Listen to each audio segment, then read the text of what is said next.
Welcome to Highly Sensitive, Happily Married, the podcast that teaches you to not only have an easier marriage as a sensitive woman, but to have one that feels more amazing by the day. Where you'll hear relatable stories, love advice that works, and coaching on how to have a marriage where feeling upset and disconnected is a thing of the past, and where instead a sense of loving connection and even fun and lightness is the norm.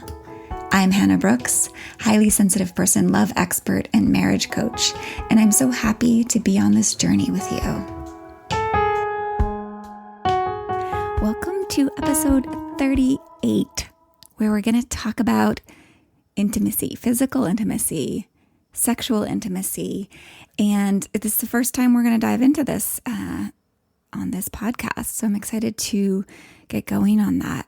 What I'm going to share today was when I learned what I'm going to share today with you. It was incredibly relieving for me and freeing for me. And I know it's true for my clients who learn what I want to share with you today.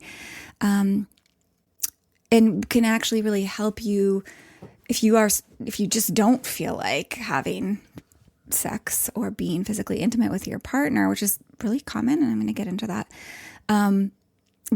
What I'm going to share today is going to help you feel more in the mood, feel more like you want to. If you want to, of course.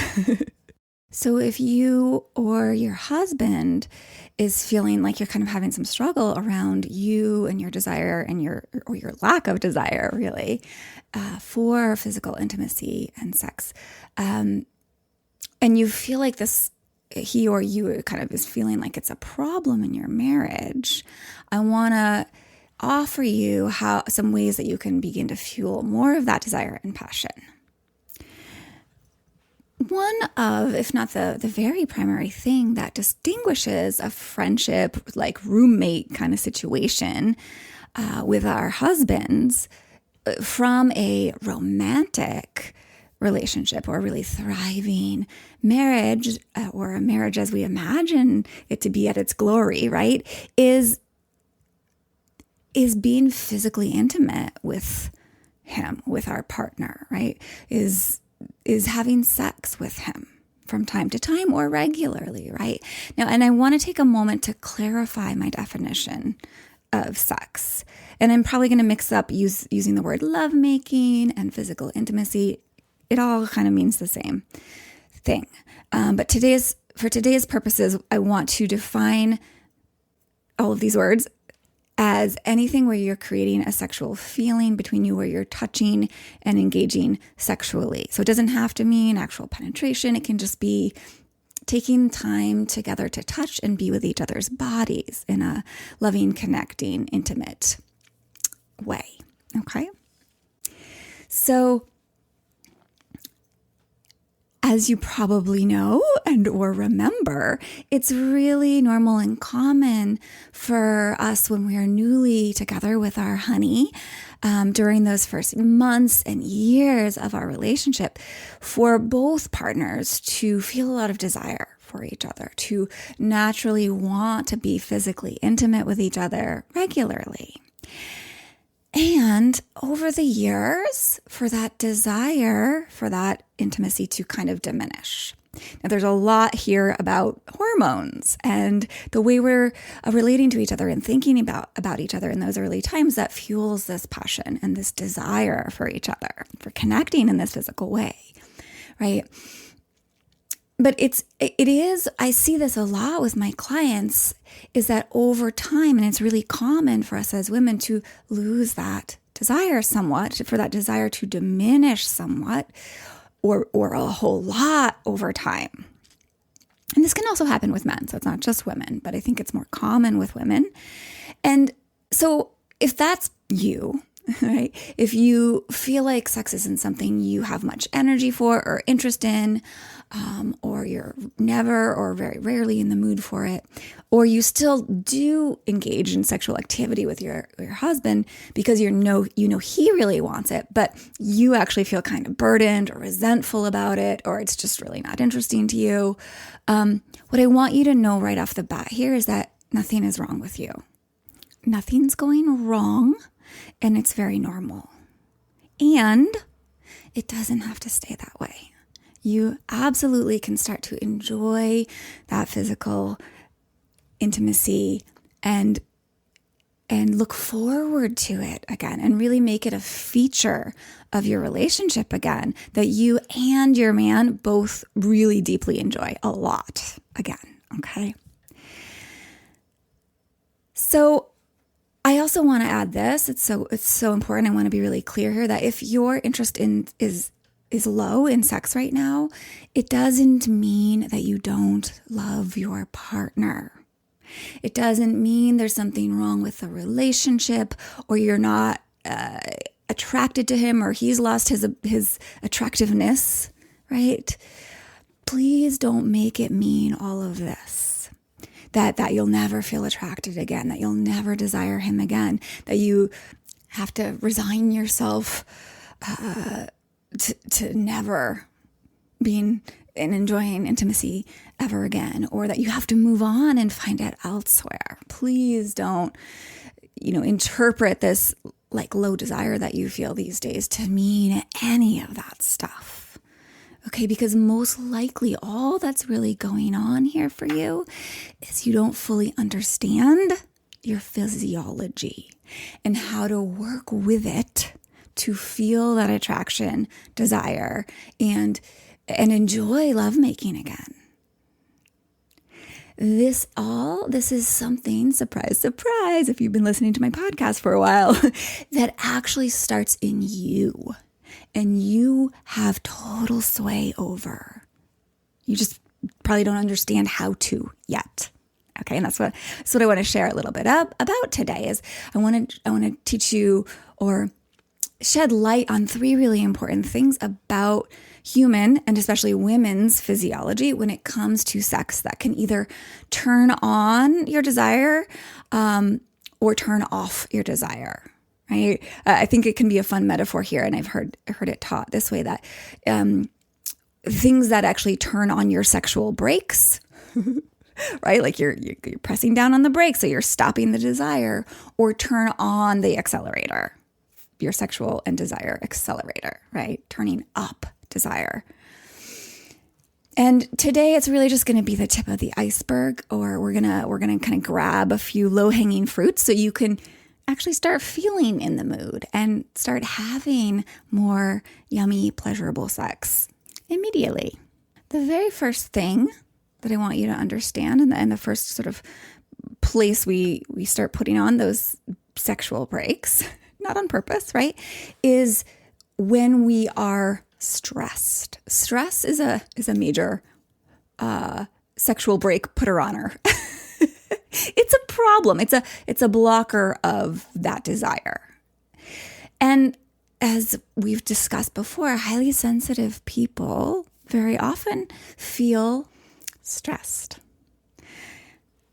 Our stress threshold, it's not lower than non-highly sensitive people.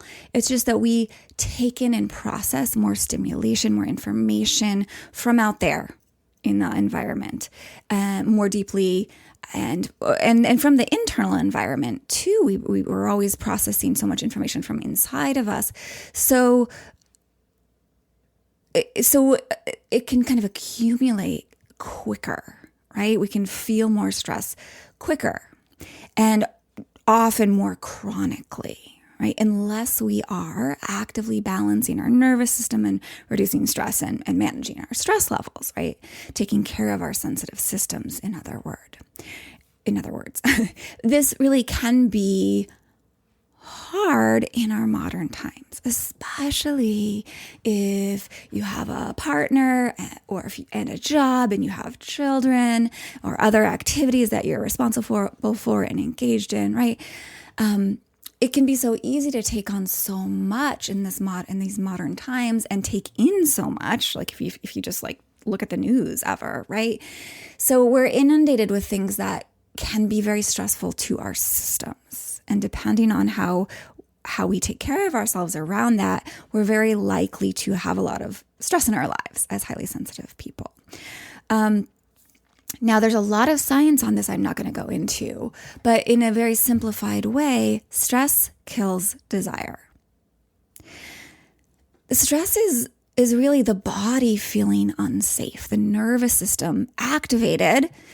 It activates when it thinks there's a threat. So stress is a sign our nervous system is activated, and meaning our bodies feel unsafe. Okay. So as we've been talking about recently, safety is the key to connection, and it's also the key to desire and pleasure.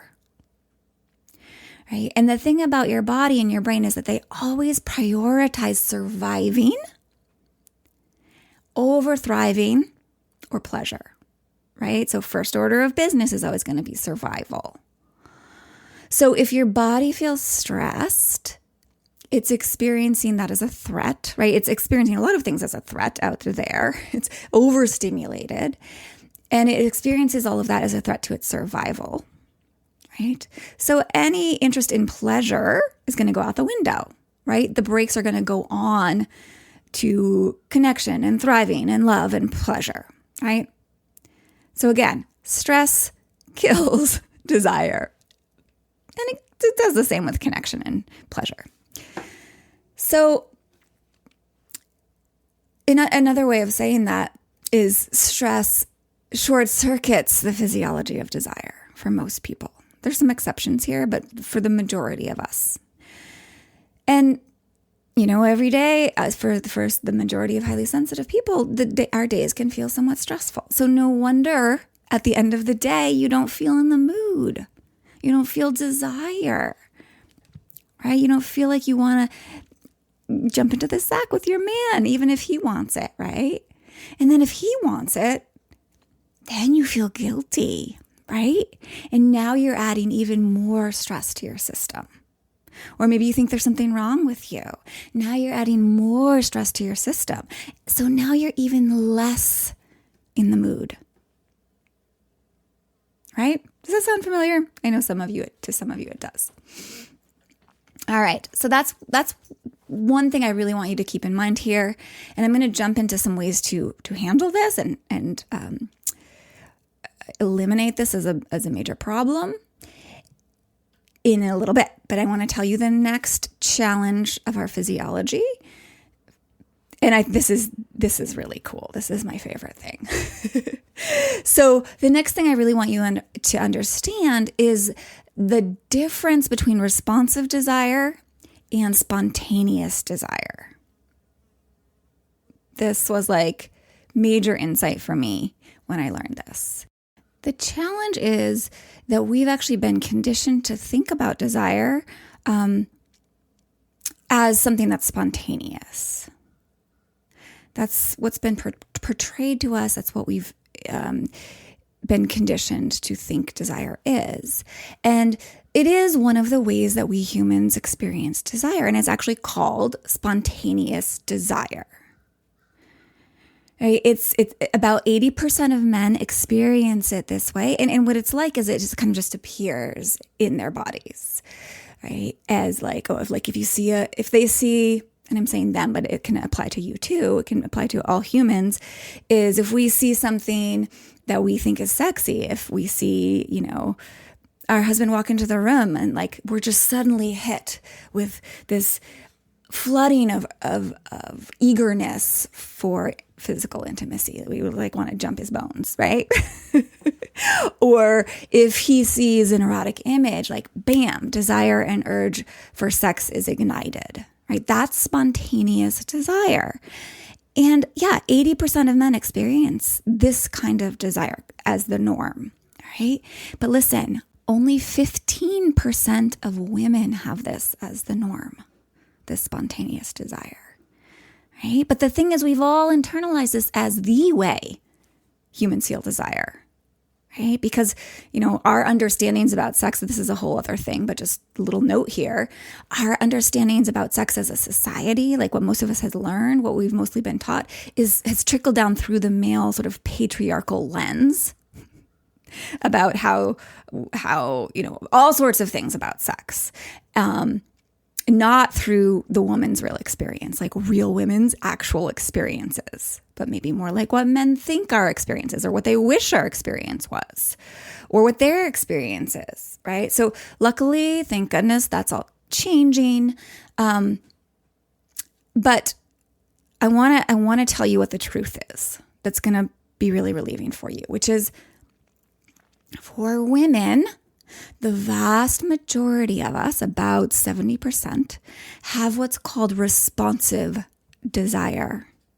This is normal and healthy, and it means we feel desire after sex is beginning, after we've been kissing a while, or cuddling a while, or spending a while thinking about or looking at erotic images, like a while, like not like we just look at an image and bang, right? We were suddenly flooded with desire. No, it's going to take a while, like 20 minutes, maybe longer, right? After moving into the act is when the desire becomes stronger and stronger and stronger. It's a responding to the stimulation slowly over time, and it builds until we really feel desire. Okay? That's most of you listening. That's your main way of feeling desire. So it's so important to understand, because it means if you aren't feeling desire for sex, just kind of spontaneously, like on demand, on cue, or you're rarely kind of hit over the head with that sudden desire, nothing's wrong with you. It's totally normal, which hearing that probably helps some of you really relieve some stress, right? Just relieving stress just to hear you're normal, nothing's wrong with you. But also not only that, but you can, knowing this, now you're going to be able to work with it and actually feel desire. Okay? By trusting your body to turn on more and more as you move into physical intimacy. More on that in a minute, but just for now, just getting this whole idea that like you increase desire as you move more and more into physical intimacy with your honey, that it builds. Just knowing that is going to set you free and allow you to be much more creative, right, with how you approach lovemaking. Before I move on to talking more about that and solutions for it, I want you to understand that a third thing, really about your body and desire. Here it is. The way that we think about sex and physical intimacy matters hugely. Our brain is our largest sex organ. So this is fun. And the way that we use our brain absolutely influences how much desire we feel or how much lack of desire we feel. So this is a huge topic, but I want to just dive into one specific common way a lot of us women as wives, we think that inhibits our desire. Many of you will relate to this. Somewhere inside, we're thinking that sex is a chore, that it's something we have to do, or we're doing it for our partner. Right? Like if you're not feeling like it, if you're stressed out and exhausted,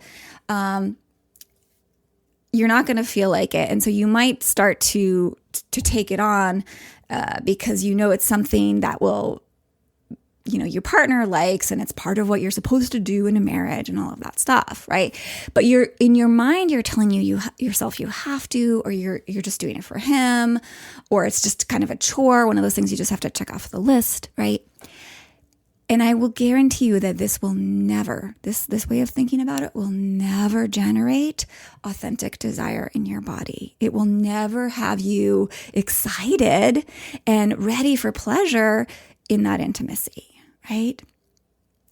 If it feels like a job, if you're thinking you have to do it for others, if it's something that you don't feel like you gain from, it's going to zap the pleasure and interest right out of it. Because when you are thinking that way, you create a feeling in your body. Yeah? If you remember, your thoughts create your feelings, and your body is the home of your feelings. Your body is where you experience emotions. If you recall, emotions are just sensations in the body. In other words, what you believe creates sensations in your body. So if you're thinking about sex in kind of an obligatory way or a burdensome way or as a chore or something you don't really benefit from, that isn't for you, but that's like just to keep the marriage going, you will feel in your body something very opposite to desire and attraction and pleasure and connection, right? You're going to feel something more like burden, heaviness, irritation, constriction, tension. Yeah? And if you don't believe me, I want you to try this on for yourself. And it might mean pausing this for a minute, but I want you to think about like, what's your primary thought about sex with your partner? Is it something like, here we go again, or all right, let's just get this over with, or we have to do this again, right? Or I'm doing this for him. When you figure that out, or just try on one of those thoughts that I just threw out there, and just notice, what do you feel when you think that way? How do you feel in your body? For me, I feel like a total hardening around my heart, almost like there's this brick wall in my chest and really throughout my whole body. It feels like a complete, like a prison, I almost want to say, that locks out pleasure. So just check that out for yourself. Just noticing that can be really profound. Because that's definitely not a setup for feeling desire, right? Now, as a little bit of a side note, you can have all sorts of other thoughts and beliefs about sex, your body, like being an object of desire, thoughts and beliefs about men, and so on and so forth, that deeply interfere with your ability to feel desire and have interest in lovemaking, which you can sort through and change to help you love lovemaking again. And I did discuss this a little bit, not so much in the context of physical intimacy, but just in general. I discussed this in episode 16, where I talked about how we have all these beliefs and thoughts like boxes in the basements, like stored away deep inside of us. And unpacking those is a huge part of bringing them out and dissolving them. So you should go back and listen to that if you would like to. Really interesting, because like when we can bring those beliefs to light, we have the capacity then to question them and dissolve them and free ourselves from them, and therefore free our bodies up and our hearts up to love and connect and feel amazing in our marriages. So this is a huge part of the work that we do when I coach my clients, and we do it around sex and any issue that's preventing the marriage from bringing deep pleasure into their lives. It's really looking at our minds, their minds, and keeping what's working and gently discarding what's not working in there. All right, I want to dive in right now to giving you some things that can help, some solutions that can help with all three of these things we've just discussed. So first, I want to just talk about what we were just talking about, and how instead of thinking about it as sex as kind of something you have to do, or like something you have to check off your list, or like it's for him, I invite you to give yourself a loving nudge and start thinking about sex and lovemaking as something you do want to do for you. Not for anyone else, but for you.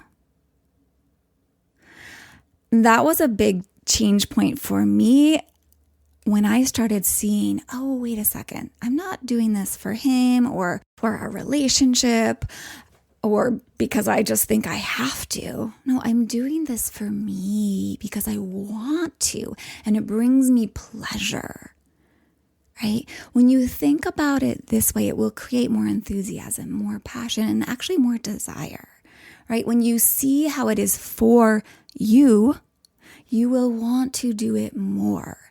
And I mean, you really sink into really seeing how it's for you. And I want to offer you and I help you with that a little bit. give you some evidence to support this maybe baby belief that you can begin to step into, that it is for you.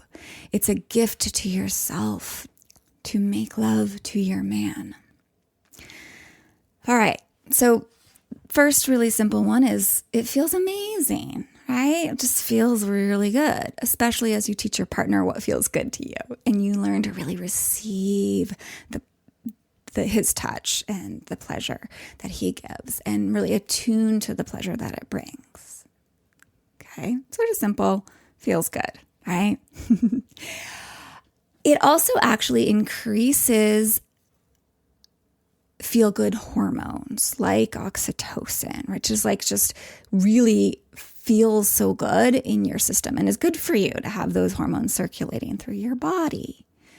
Having sex also has been proven to lower blood pressure, build a better immune system, better heart health. So physically, it makes you healthier.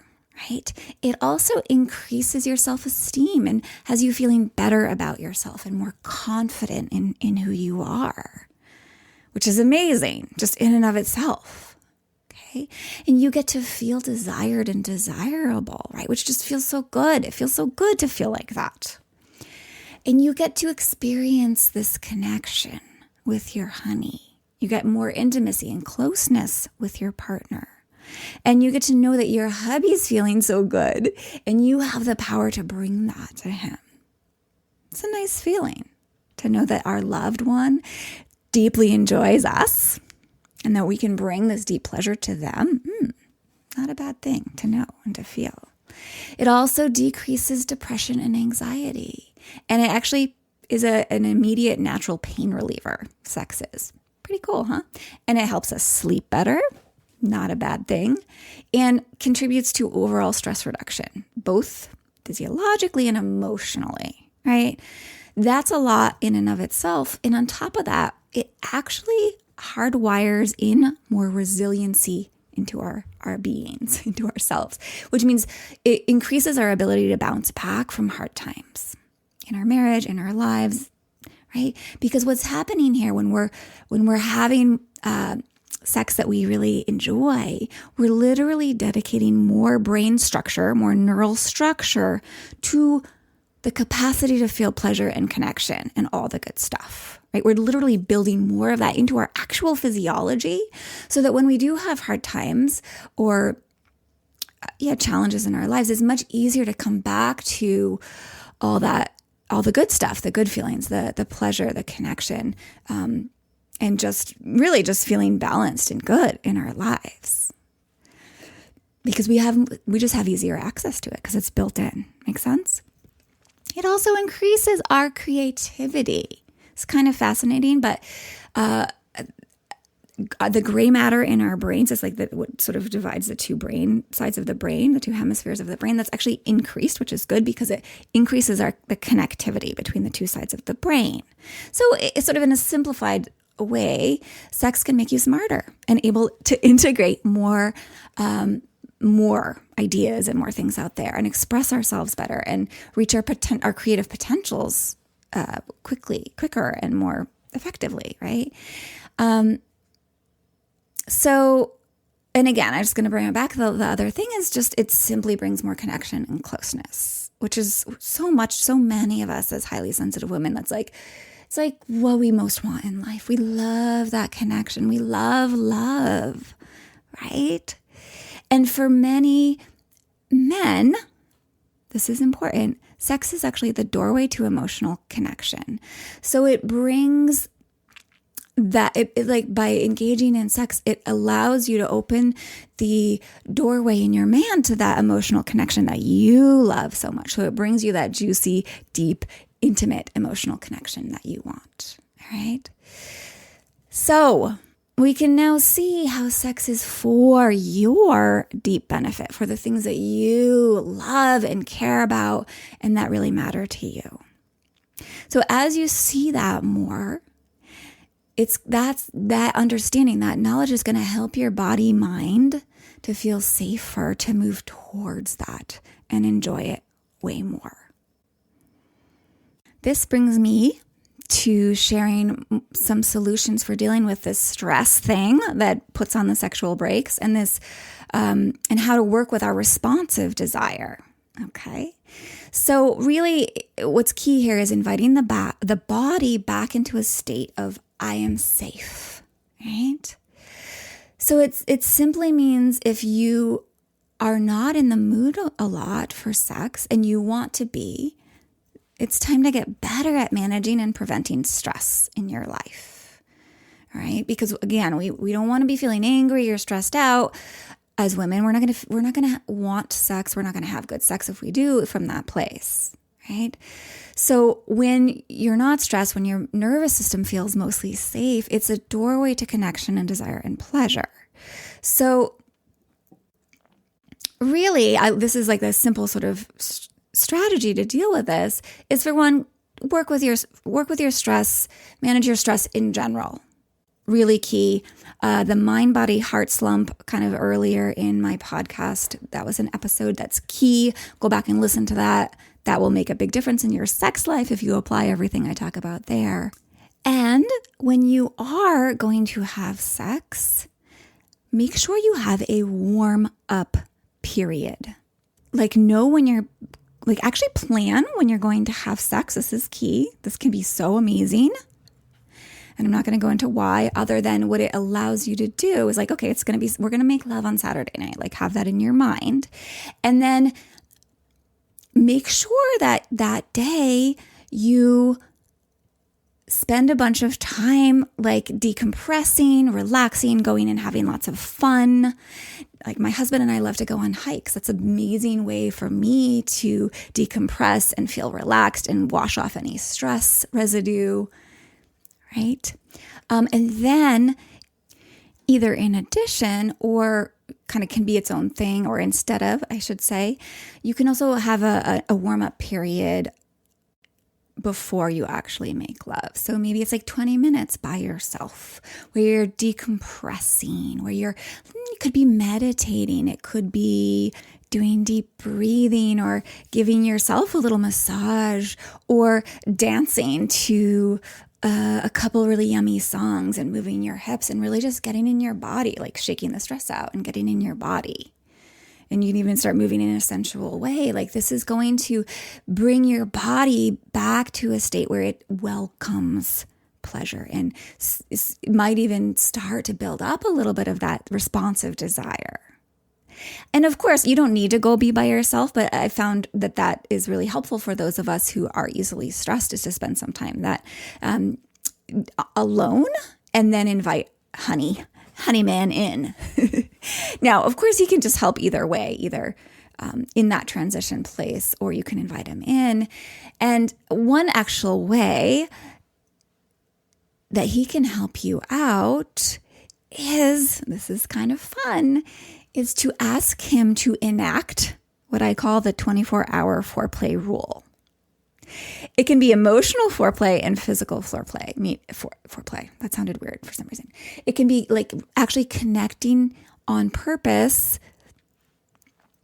Like I said, like my husband and I like to do, like go out and hike. Or it can really just be him attending to you for like 24 hours, or at least a few, right? With like little hugs and flirty behavior, or sweet words, or more conversation, anything that really primes you into feeling playful and closer to him and sets the stage for really great sex. So not all husbands are going to be willing to do this. And if you're not a lost cause, you have so much sway over yourself here and getting yourself into the mood. But, if your husband wants to help out, I mean, he's going to reap a large reward, right, at the end. So teach him about what works for you and how your body works. Teach him about responsive desire, right? And on that note, at other times when, he might not be into that, or it's not possible for you to have this long emotional or physical foreplay, and even if for some reason you're not giving yourself the 20 minutes to kind of warm up and decompress, here's what you can do. You can also trust that you will get into lovemaking, even if you haven't had all of these things. as you move into it more, right? I mean, I always advise reducing those stress levels first. It's going to make it so much easier for you. But we really can get in the zone even if we don't feel like it at first. Trust me. Really lean on your body's amazing ability to begin to respond with more desire as you begin touching and kissing. If you can trust that, you really will invite in more relaxation and openness into your body. And really, magically, often your body will start to then feel more of that desire naturally, and you'll actually get in the mood. So I invite you to play with that, to play with trusting, to play with thinking about that it's for you and seeing how it's for you, and to play with decompressing and de-stressing. Okay? And again, I want to come back to this important side note that it seriously helps if you are courageous enough to gently teach your partner what feels best to you. Like, this is especially true with responsive desire, right? Your partner really may not know what feels good to you as a woman, because you either haven't told him, or most likely what's been portrayed or taught to him about what feels good to a woman is very often completely wrong. What we see in Hollywood, what we see on movies, oftentimes is not what actually gets our responsive desire going. Okay? So I invite you to lovingly guide him. Show him what feels good to you so that you can become turned on in the moment and and then actually feel that desire bubble up, right? And you'll really both reap the huge rewards of that in your marriage. Understanding these 3 things that I've just offered today have made such a big difference in fueling passion and desire and physical intimacy in my marriage. And I've gotten to reap the rewards like so deeply. And many of my clients have found the same is true for them. And the fun thing here is that our husbands benefit too. I think that's one of the funnest things about being in a relationship, like a team in love, right? So often when we focus on what's good for ourselves and increasing the love and pleasure and joy we feel in ourselves, it automatically benefits our partner. But we don't do that. We don't do all of this. We don't do that for them. We do it for ourselves. And it becomes the best thing for both of us. Now, last thing I want to say is that if you are having a lot of hard moments or challenges in your marriages, these things might be bigger obstacles to desiring physical intimacy, right? You might think he doesn't deserve to get to make love to you. You might feel too much resentment or disconnection. If so, you are going to want to find your way back to feeling more connection as a starting place. That's a natural place for your desire for physical intimacy to naturally flow from. And then once you get to that place, having great physical intimacy is one of those, it brings us closer. And then we want more intimacy, and then we feel closer. So it's this positive, a snowball effect. So removing those obstacles, those barriers to feeling close and connected to your partner is an important part of the work. And you'll have a sense if that's where some of your work is too. And of course, this is exactly the kind of work that I do with clients when they come coach with me. If you are moved to reach out and coach with me, I'll quickly be able to identify what's holding you back, you and your husband, back from that connection and affection and even that passion, and I'll be able to guide you right back to having it. You can reach out to me by emailing me at hannah@lifeisworthloving.com. And stay tuned next week when we're going to talk about something that keeps us from feeling connected, one habit of mind that keeps us from feeling respect and fondness towards our honey, our man. He might not feel like such a honey if you have this habit of mind, and really prevents you from feeling connection to him. So I'm happy to share that next week. Until then, be oh so well.